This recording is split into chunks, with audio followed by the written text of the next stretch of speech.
এক মহিলা একটা অজগর সাপ পুষত। সাপটাকে সে অসম্ভব ভালোবাসত। অজগরটা লম্বায় 4 মিটার এবং দেখতেও বেশ স্বাস্থ্যবান ছিল। একদিন হঠাৎ তার আদরের অজগর খাওয়া দাওয়া বন্ধ করে দিল। কয়েক সপ্তাহ চলে গেল, কিন্তু সাপ কিছুই খায় না। আদরের সাপের এমন অবস্থায় মহিলা দুশ্চিন্তায় পড়ে গেল এবং উপায় বুদ্ধি না পেয়ে শেষমেশ সাপটাকে ডাক্তারের কাছে নিয়ে গেল। ডাক্তার সাহেব মনোযোগ দিয়ে সবটা শুনলেন এবং জিজ্ঞেস করলেন, সাপটা কি রাতে আপনার সাথে ঘুমায়? মহিলা উত্তর দিল, হ্যাঁ, ঘুমানোর সময় এটা আস্তে আস্তে আপনার কাছে ঘেঁষে আসে। হ্যাঁ, তারপর আস্তে আস্তে আপনাকে চারপাশে মুড়িয়ে ধরে।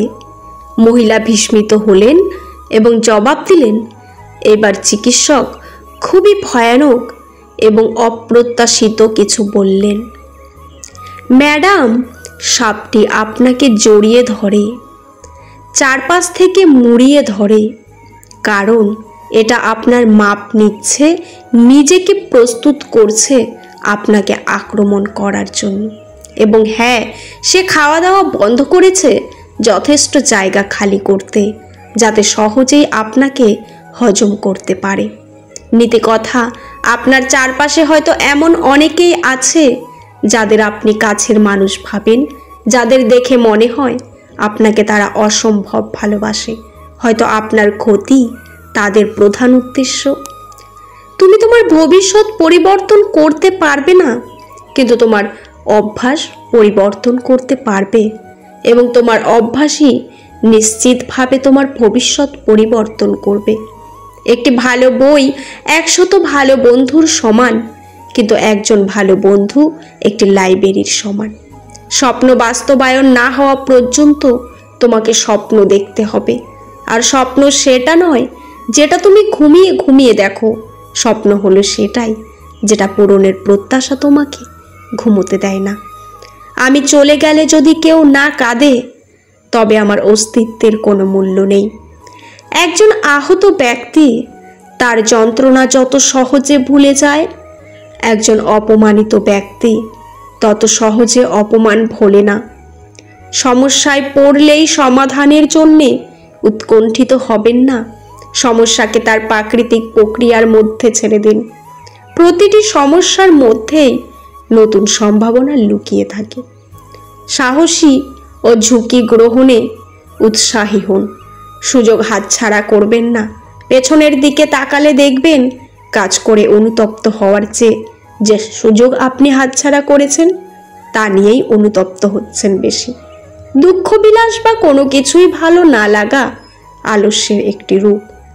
যারা কিছু করে না তাদেরই আসলে কিছুই ভালো লাগে না, আর যারা ব্যস্ত তাদের কিছু ভালো না লাগার কোনো সুযোগই থাকে না।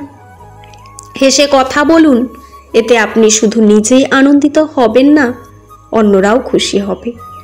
বুদ্ধিমান সব সময় কথা বা কাজের আগে চিন্তা করে, আর বোকারা চিন্তা করে পস্তায় কাজের পরে। একটি কাজ না করার পেছনে হাজারটি অজুহাত দেখানো যায়, কিন্তু কাজটি করার জন্যে একটি কারণই যথেষ্ট। দুর্বলেরা ভাগ্য বিশ্বাস করে, সবলেরা ভাগ্য ছিনিয়ে আনে। সাফল্যের চাবিকাঠি হলো আত্মবিশ্বাস, আর আত্মবিশ্বাসের চাবিকাঠি হলো প্রস্তুতি। তুমি সবসময় যে জিনিসগুলো চেয়েছো তা আছে তোমার ভয়ের অপর পাশে। আপনি যদি কোনো ভালো কাজ করেন, তাহলে লোকে আপনার সমালোচনা করবে। আম গাছে আম ধরে বলেই লোকে ঢেল মারে, ফজলি আম গাছে আরও বেশি করে মারে, শেওড়া গাছে কেউ ঢিল মারে না। সমালোচনার হাত থেকে বাঁচার উপায় একটাই, কিছুই করো না, কিছুই বলো না এবং কিছু হয়ও না। যদি কোনো একটি কণ্ঠ তোমাকে বলে তুমি আঁকতে পারবে না, তাহলে যেভাবে পারো আঁকো এবং দেখবে সেই কণ্ঠটি চুপ হয়ে গেছে। অনেক কিছুই তোমার চোখকে আকর্ষণ করবে, কিন্তু শুধু সেই জিনিসগুলোর পেছনে যাও যেটা তোমার হৃদয়কে আকর্ষণ করেছে। চাঁদকে উদ্দেশ্য করে তীর ছোড়ো। যদি তীর চাঁদের গায়ে নাও লাগে, তবে নিশ্চিত তা তারাগুলোর বুক তো ভেদ করবেই। বড় কিছু হবার চেষ্টা করো, একটা না একটা কিছু হতে পারবেই। আপনি স্বপ্ন দেখেছিলাম, সেই স্বপ্নে আস্থা ছিল, আর আমি কাজটা ভালোবাসতাম। ফেসবুক বিফল হলেও আমার ভালোবাসাটা থাকতো। জীবনে একটা স্বপ্ন থাকতে হয়, সেই স্বপ্নকে ভালোবাসতে হয়। আপনার জীবনের সবচেয়ে গুরুত্বপূর্ণ দুটি দিন হলো যেদিন আপনি জন্মেছেন এবং যেদিন জানবেন কেন জন্মেছেন। আপনি যতক্ষণ না ভাঙার মায়া ছাড়বেন, ততক্ষণ আপনি সমুদ্র পাড়ি দিতে পারবেন না। একটি মানুষ যেটা কল্পনা এবং বিশ্বাস করতে পারে, সেটা অর্জনও করতে পারে। আমি আল্লাহকে সবচেয়ে ভয় পাই, তারপরেই ভয় পাই সেই মানুষকে যে আল্লাহকে মোটেই ভয় পায় না।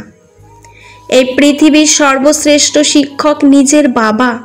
যে ছেলে গোটা ছাত্র জীবন তার বাবার সাথে বসে রাতের খাবার খাবে, সে কোনো দিনই নীতি থেকে বিচ্যুত হবে না। আমি বলবো না আমি 1000 বার হেরেছি, আমি বলবো যে আমি হারার 1000টি কারণ বের করেছি। আমি ব্যর্থতাকে মেনে নিতে পারি, কিন্তু আমি চেষ্টা না করাকে মেনে নিতে পারি না। যতবার আমি ব্যর্থ হই এবং চেষ্টা চালিয়ে যাই, তার উপর সরাসরি নির্ভর করে আমি কতবার সফল হতে পারবো।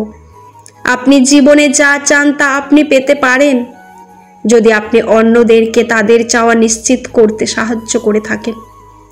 সাফল্যের মূল চাবিকাঠি হলো আমরা যা ভয় পাই সেগুলো অপেক্ষা আমরা যা আশা করি সেগুলোর ওপর আমাদের সচেতন মনকে প্রতিষ্ঠিত করা। একজন গড়পড়তার মানুষ কথা বলে, একজন ভালো মানুষ ব্যাখ্যা করে, একজন উদ্ধর্তন মানুষ কাজ করে দেখায়, একজন সেরা মানুষ অন্যদেরকে প্রেরণা যোগায়, যাতে তারা নিজেরাই কাজকে নিজের মতো করে দেখতে পারে। যদি আপনি আপনার রাগ নিয়ন্ত্রণ করতে না জানেন, তাহলে আপনার অবস্থা আক্রমণ হওয়ার উপক্রম একটি অসহায় প্রাচীরহীন শহরের মতো।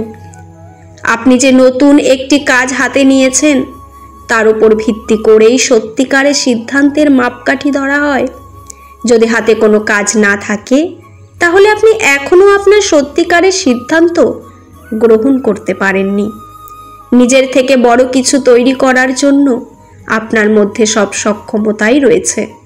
সাফল্য হলো আপনি যা চান তা হাসিল করা, সুখ হলো আপনি যা চান তা পাওয়া। আমি কোনো কঠিন কাজ করার জন্য সবসময় একজন অলস ব্যক্তিকে পছন্দ করব, কারণ সে ওই কাজটি করার একটি সহজ উপায় বের করবে। ভিডিওটি ভালো লাগলে চ্যানেলটি সাবস্ক্রাইব করে পাশে থাকবেন।